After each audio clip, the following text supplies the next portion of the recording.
मय्यावेशं मनो ये आम नित्ययुक्ता उपासते श्रद्धया परयोतेस्ता मे युक्तमात्मता।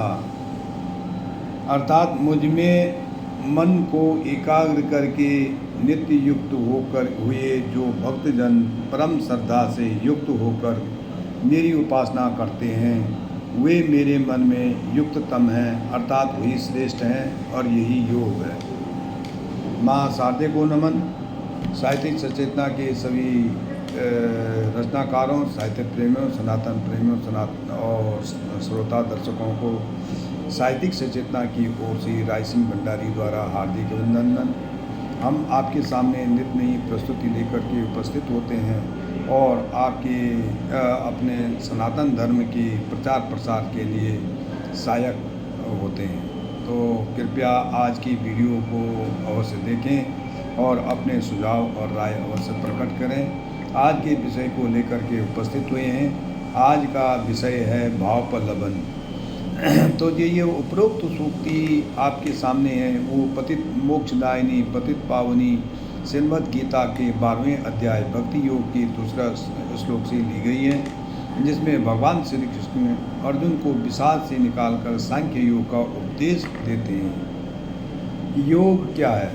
सरल भाषा में कह दिया जाए तो ईश्वर की उपासना को ही योग या भक्ति कहा जाता है, लेकिन भगवान ने भक्ति की अनोखी परिभाषा बताई है।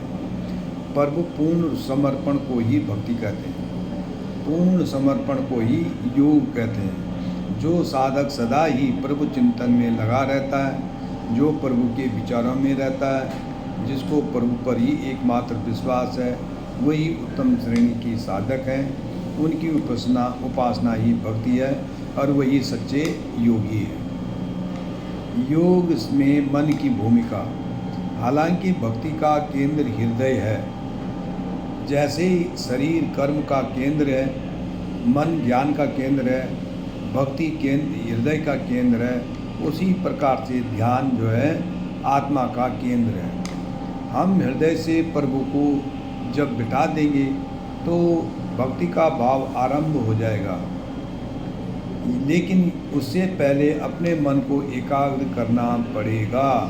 अर्थात मन के बस में इंद्रियां हैं और इंद्रियां सदा ही मन को चंचल बनाती हैं, जबकि चंचल मन में ईश्वर का वास नहीं हो सकता है। भगवान श्री कृष्ण स्पष्ट कहते हैं कि अपना मन केवल मुझ पर केंद्रित करो और अपनी बुद्धि मुझे समर्पित कर दो, उसके बाद तुम सदैव मुझ में जीवित रहोगे और इससे कोई संदेह नहीं है। मय्येयं मन आदि सत्यम मयि बुद्धि निवेश्य निवस्यसि च मय्येत अत ऊर्ध्वे च निसंशय। मतलब इसमें कोई संशय नहीं, अपनी बुद्धि का निवेश मेरे में कर दो और अपने हृदय में मुझे बिठा दो, अपने ध्यान में मुझे रख दो और अपने ज्ञान मेरे में समर्पित कर दो। तो कोई संशय नहीं है कि मैं तुम्हारा नहीं हो पाऊंगा। तो प्रभु प्राप्ति का साधन। प्रभु कहते हैं, यदि हे अर्जुन, यदि तुम अपने मन को मुझ में करने में असमर्थ हो तो अभ्यास योग द्वारा तुम मुझे प्राप्त कर सकते हो। फिर आगे कहते हैं, यदि अभ्यास योग में भी तुम सफल नहीं हो पाते हो तो सत्कर्म परायण करो।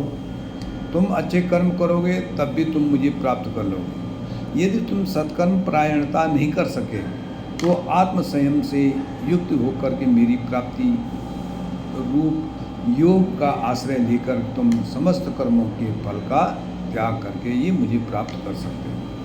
यानी भगवान ने हर उसमें करे अगर अलग अलग विकल्प दे रखे हैं। पहले तुम अभ्यास योग करो, तुम सत्कर्म नहीं होता तो सत्कर्म करो, अच्छे कर्म करोगे, या अगर सत्कर्म भी नहीं कर पाओगे तो तुम मेरी प्राप्ति में योग का आश्रय लो। श्रेयो हिम ज्ञान अभ्यासम सज्ज ध्यानम निवेशयति ध्यानाम कर्म फलम त्यागम याद अच्छन्ति निरंतरम।